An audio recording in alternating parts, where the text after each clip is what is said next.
ஓம் பழமுதிரை சோழகுமரனுக்கு அரகரோகர.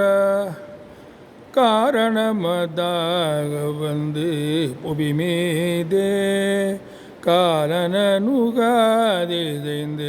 கதிகான நாரணனு வேதன் முன்பு தெரியாத ஞான நடமே புரிந்து வருவாயே ஆரமுதமான தந்தி மணவாள ஆறுமுகமாறிரண்டு